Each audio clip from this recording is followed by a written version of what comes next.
Chapter 44 of Biology 2E by OpenStax is kind of their introductory chapter to ecology and the biosphere. So it's a lot of super basic information, but of course, obviously, it's still helpful to go over it. When it comes to ecology, it has a lot of practical uses. It's not just like counting flowers and looking at butterflies. One of the practical uses of ecology that's actually super important where I went to undergrad and where I grew up was the tracking of Lyme disease. There are a couple different kinds of deer tick that carry the bacteria that gives you Lyme disease. When you get bit by that particular tick, that's what you see in B. That's the bullseye rash that comes from that bite. It's that bacteria growing out. So the tracking of ticks that have Lyme disease is something that a lot of people do. There's like whole teams of researchers that will follow these ticks, and they follow the mice that carry it. Where I went to undergrad, we had birds that would really like eating American amblyomma dog star ticks, and they can carry Lyme disease. So we looked at the potential for it to hop to birds and what that could mean, because birds are really great vectors for sharing illnesses with humans. So there's a lot of practical applications to ecology. It's not just like counting trees. When it comes to ecology, there are quite a few different types of ecology. You can just study a particular set of organisms. So you could look, at just my dog, Chloe. Like, she's an organism, so you could just study the dogs that live in Kingman, or my dog as she lives in Kingman. If you were looking at population ecology, you would study all of the dogs that are in Kingman. For the community, you would examine all of the dogs that live in Kingman and all of the animals that live in Kingman, and then the plants that those things also interact with. That's community ecology. It gets even bigger in ecosystem ecology when you start looking at the abiotic features that are also in that environment, and we'll get to what that is in just a minute. And then finally, you can even study the biosphere, and those are all of the ecosystems on planet Earth kind of as a whole, so studying the health of the planet. So ecology really can range vastly in what you're looking at, because you can be an ecologist who looks at a particular type of bacteria, or a plant or an animal or something like that. So there's a really wide range if ecology is kind of your jam.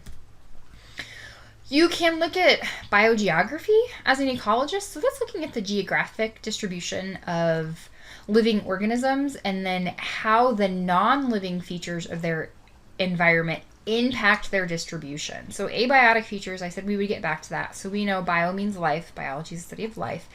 Abiotic means that something is not alive. So your abiotic factors are anything that impacts life but itself is not alive. So temperature, rainfall, water quality, soil quality, things of that nature. Those are all abiotic features, and they greatly impact the way that life can move. You might be thinking like, well, how? But if you look at, the Grand Canyon, there are now two different species of squirrels at the Grand Canyon because the canyon split them up. That's an example of divergent evolution. But having the Colorado River in the middle of that canyon and having the canyon grow is an abiotic factor that is pushing those squirrels apart and affecting the way that they live, especially considering the elevation on one side of the canyon is higher than on the other. So that's a kind of an Arizona-based example. Ecologists tend to, they themselves are either endemic ecologists or they're generalist ecologists. Endemic species are species that are only found in one specific geographic area. Geographic area is usually pretty small in size. So yeah, there might be like a bird that only exists in North America, but that's a really wide range. So you might look at a particular kind of Mexican owl that only lives in, they're like Mexican brown spotted owls that you only find in certain mountain ranges. Or, a specific plant, Venus flytraps only live in the Carolinas, things of that nature. Other species are generalists, so those are the ones that live everywhere. You find butterflies all over the planet. You find dogs all over the planet. You find certain types of, pine trees all over the planet. So those would be generalists. So those abiotic factors are something that you need to keep in mind regardless of what type of ecology or biogeography you're studying. There are various abiotic factors. You can look at energy sources. Most things on planet Earth get their energy from the sunlight. There are some things that pull their energy from ocean upwelling. And if you're not familiar with that concept, I'll show it to you on the next slide. Temperature is a huge abiotic factor. Big driver of where humans can live, big driver of where a lot of things can live. The present type and changes that occur in water are really important. Obviously, freshwater fish aren't found in the ocean. Whales aren't found in, a backyard lake. And there's brackish water. That's where water gets mixed together in like a tidal estuary. So the water is salty-ish. Not as salty as the ocean, but definitely not fresh. The freezing of water makes a really big difference to an environment. And then, of course, seasonal weather changes can really affect the health and the ecology of the water that you're looking at. And I'll show you why again too in just a second. The presence or absence of other nutrients and inorganic materials can really matter to an environment. And then there are a lot of other factors. If you're looking solely at an aqueous environment, the oxygen content, salinity, how quickly the currents are moving make a big difference as to what can grow in that body of water. If it's tidal, if there are hydrothermal vents throwing acid into the water, there's a lot of crazy stuff that you can look at that really impacts the health of your given ecosystem or biosphere, whatever it is that you're choosing to study. In the terrestrial biomes, a lot of the times, again, especially here in Arizona, you have to consider fire and wind because they make huge impacts. And then in either locations, you have to look at volcanoes, plate tectonics, and then other natural disasters because they can affect the ecology of an area. One of the really popular places to do ecological studies, I always thought this was cool. They do a lot of ecological studies off of Texas, in those areas of Texas where you have the really bad coastal storms, because whole islands will get rocky islands will get washed out in these islands. Every living thing just gets beat to bejesus. And this rocky island is empty after this storm. So scientists will go and they'll tag and they'll picture everything, and then they'll see what organisms come first and how many of your primary successors do you need before you got secondary successors, and they can watch essentially an ecosystem build up. So that's really cool. So let's look back again at that ocean upwelling if you're not familiar with that, and then what seasonal water changes can do. So ocean upwelling is a super important process because it's how all of the nutrients and energy that sink to the bottom of the ocean when things die get recycled back into just the environment as a whole. So what happens is wind that comes from the coastline goes out over the ocean and it pushes the water out. I realize that waves don't appear to function that way, but that's actually what's happening. The water gets pushed away from the coastline, and that will push the water out, and it essentially causes a lot of turbidity in the water. And the water that is on the ocean floor gets pushed up towards the ocean surface, and you have kind of this constant cyclic cycling of the water.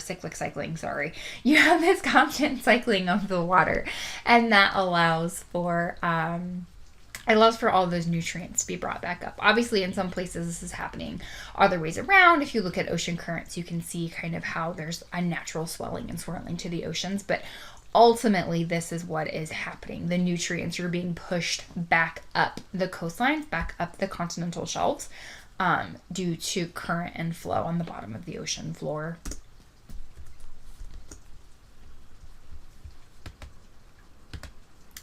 So seasonal changes in lakes is kind of that same concept. You have a lot of spring and fall turnover because water has its maximum density at 4 degrees Celsius. So when the water gets cold enough to have that temperature, it's going to start to sink, and it will push everything that was below it up, essentially. It will displace that water. So you have, in this image, they show you the formation of a solid ice sheet. And as that ice sheet starts to melt, you have warmer temperatures up top, and that water will fall down, which will bring up cold water, and it'll expose it to more of the sunlight. So eventually you kind of continuously have a really slow turnover where you raise the temperature of a layer and it will sink, and you raise it and it will sink, and you'll raise it and it'll sink, and then eventually you hit that kind of 4 degree all through, and the process flips. But you have seasonal changes in lakes because as water temperature changes, the density of the water will change, and you'll have turnover that way. And that's a way, with the movement of that water, you have movement of all of those nutrients that are contained within it, and the oxygen as well. Fire can be really important. Fire was on our list. Some people, we think about fire, I think sometimes in terms of management. Like, fire is important because it keeps too much brush or overcrowding, things like that.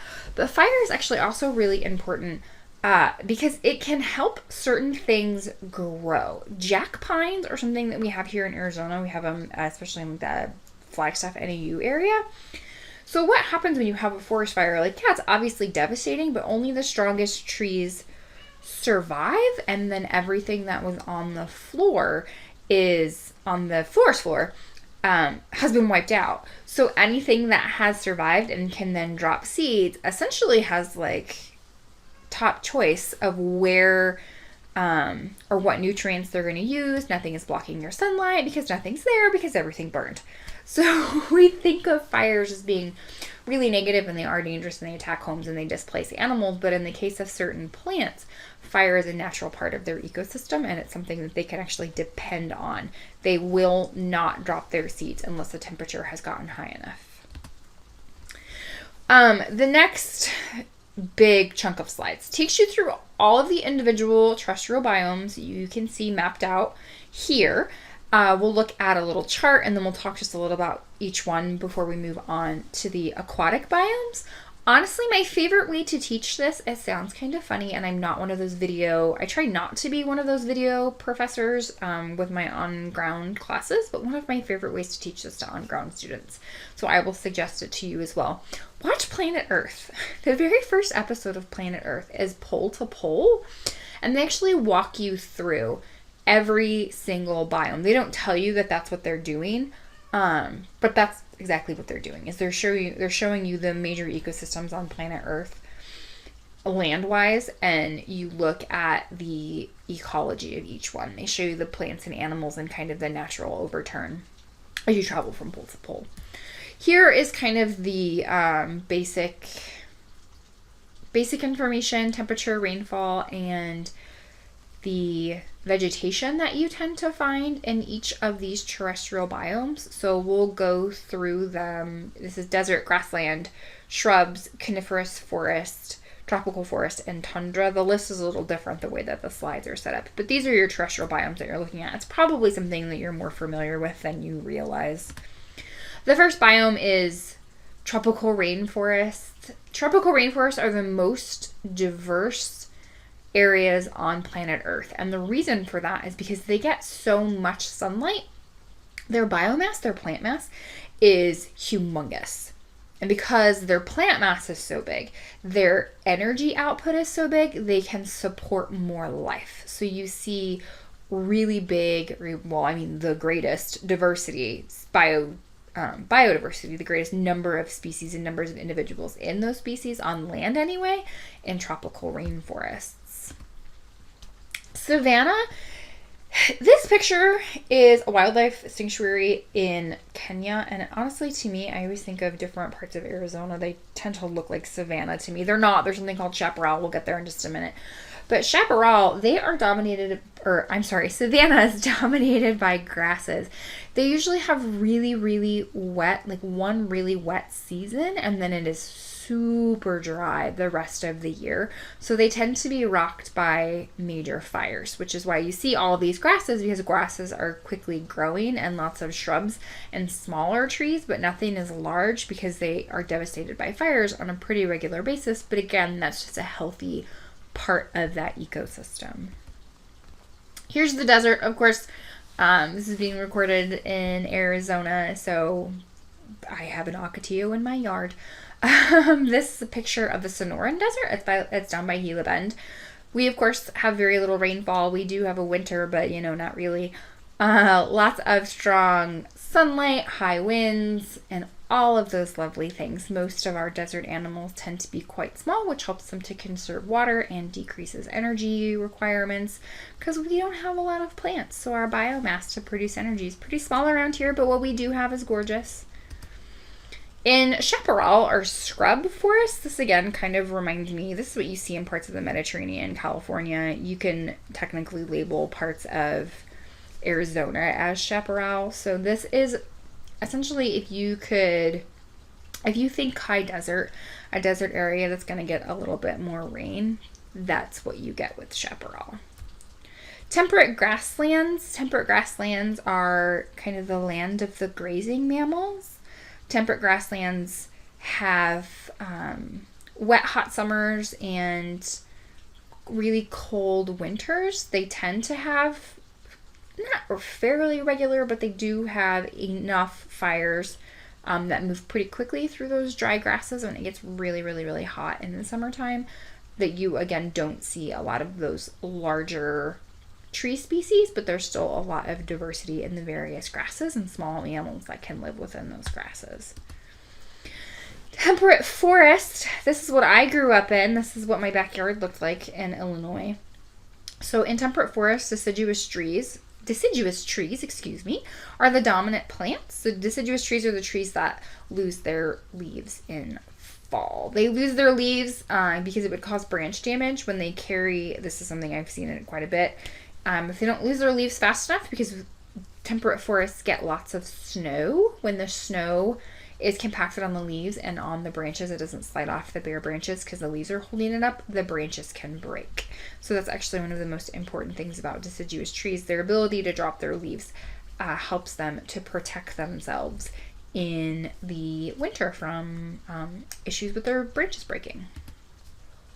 Boreal forests or coniferous forests, this is flag, where you have a majority of conifers. You know something is a conifer if it does not lose its leaves in wintertime. They have the needle-like leaves with the waxy cuticle on the outside. That needle shape allows any accumulated snow just to slide right off.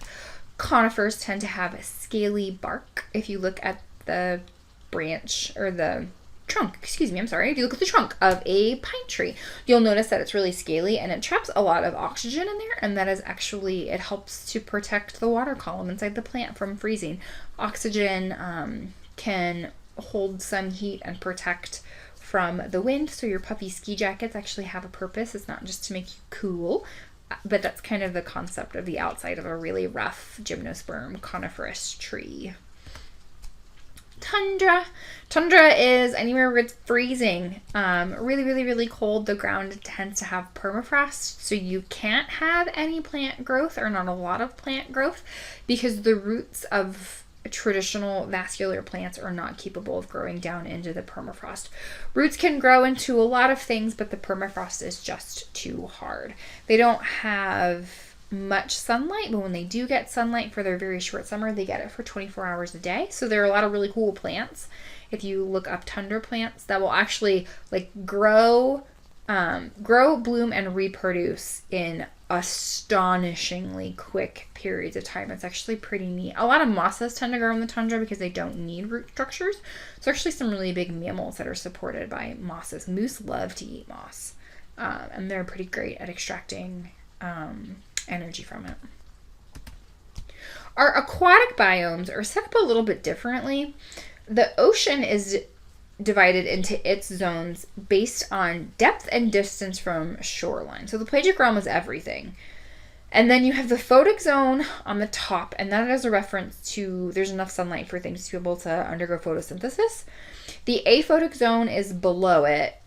Things can go from the aphotic zone to the photic zone for energy, but there's no photosynthesis. It's dark enough at that level that you don't have any active photosynthesis, but the nutrients are still kind of filtering down through the photic zone. And the abyssal zone on the bottom is so dark and so cold, and there's so much pressure that we didn't think for the longest time that anything could survive. We're learning that we were wrong. There's actually a lot of really neat biodiversity in the abyssal zone, but we just weren't familiar with it. Intertidal zone is what you think of as like the beach, and then the Nordic zone is that area where the shelf is going to pop off, where the continental shelf is.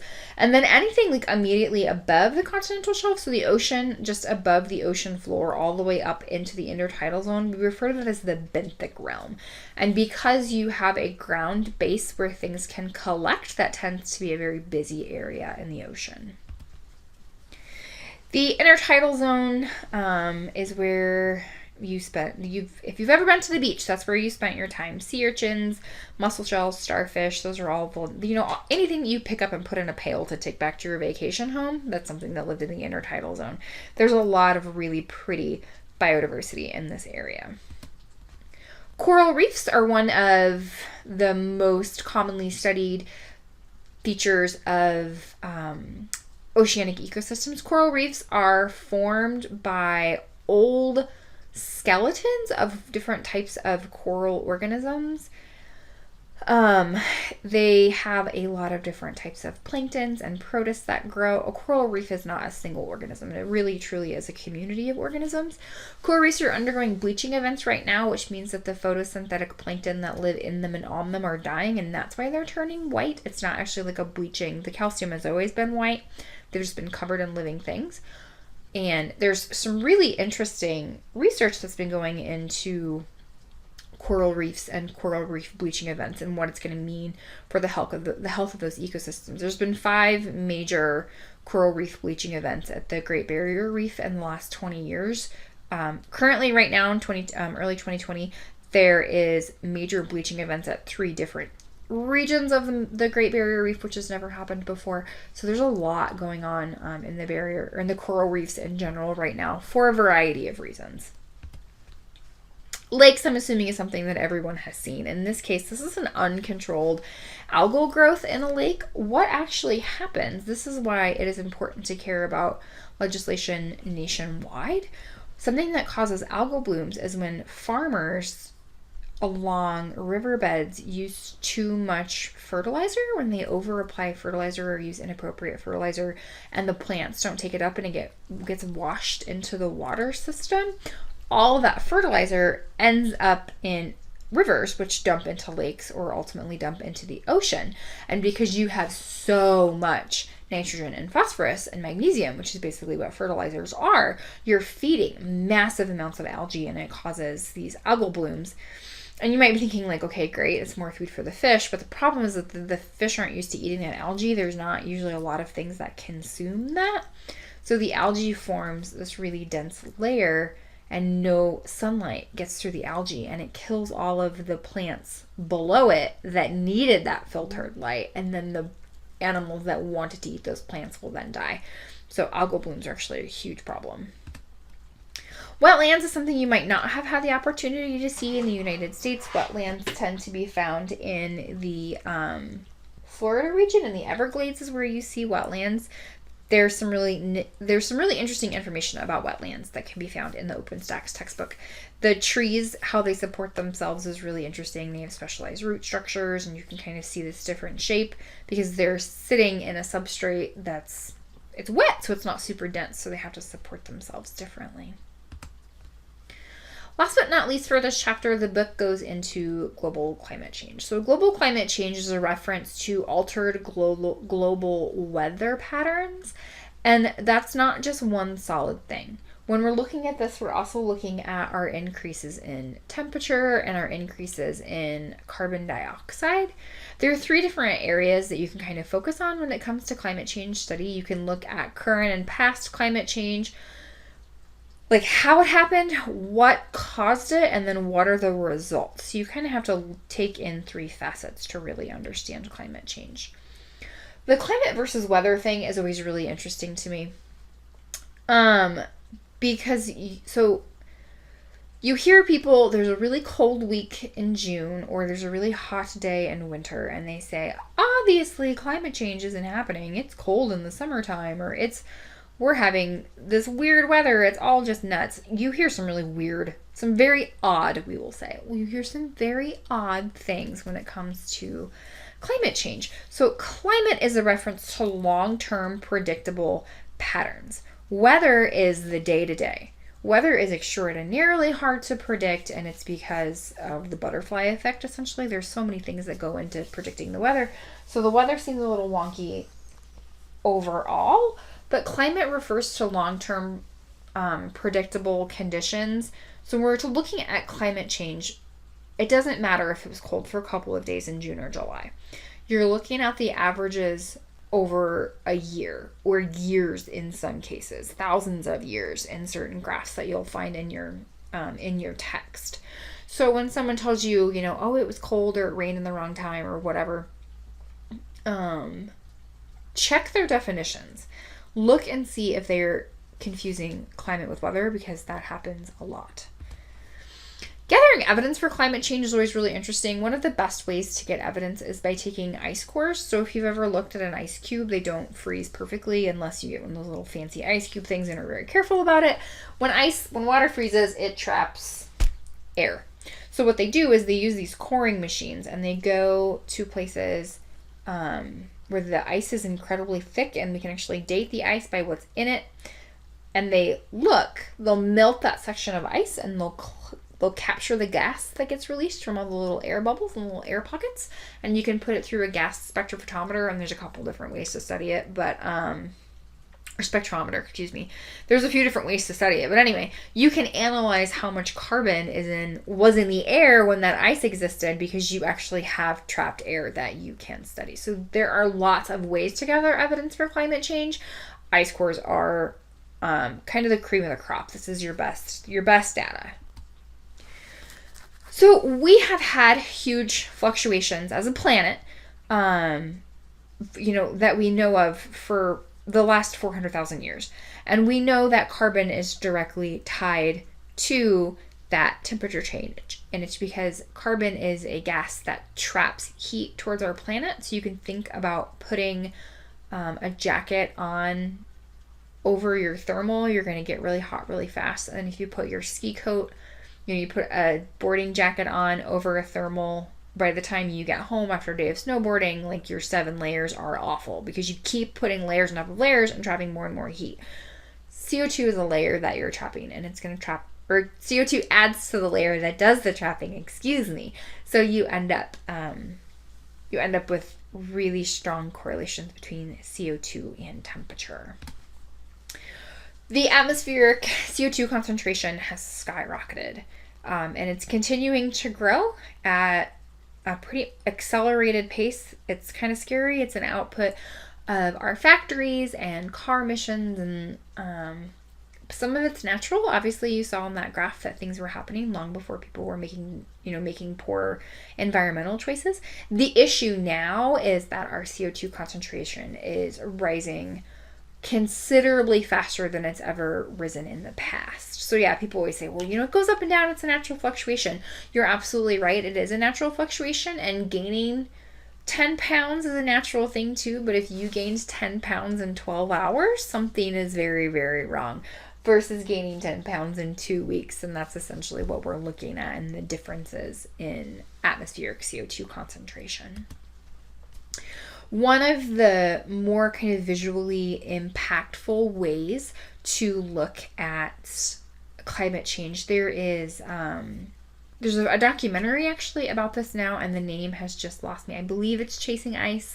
But one of the really impactful ways to show someone what climate change is doing is to look at how our planet is changing in very visual ways. So this is a picture of glacier ice, and you can see the continuing retreat of the glacier, and kind of how much more quickly that retreat of that glacier is going. It looks like we're looking about 1.33 degrees Celsius every year, mean annual temperature. That's how much our temperature is going up every year since 1900 or thereabouts. There were a few years that were lower, but now we're breaking records every year. It just keeps getting higher and higher. And yes, it is, like I mentioned before, a natural thing. We've seen these fluctuations. The concern is that the fluctuations are going to happen so quickly that animals are not going to be able to adapt and evolve. Populations won't be able to evolve fast enough and we'll have a massive species die off. So that's kind of what we're looking at as an impact, an ultimate impact of global warming. So that is the end of this chapter. A lot of great information in the text, a lot of great links. I hope you enjoyed this.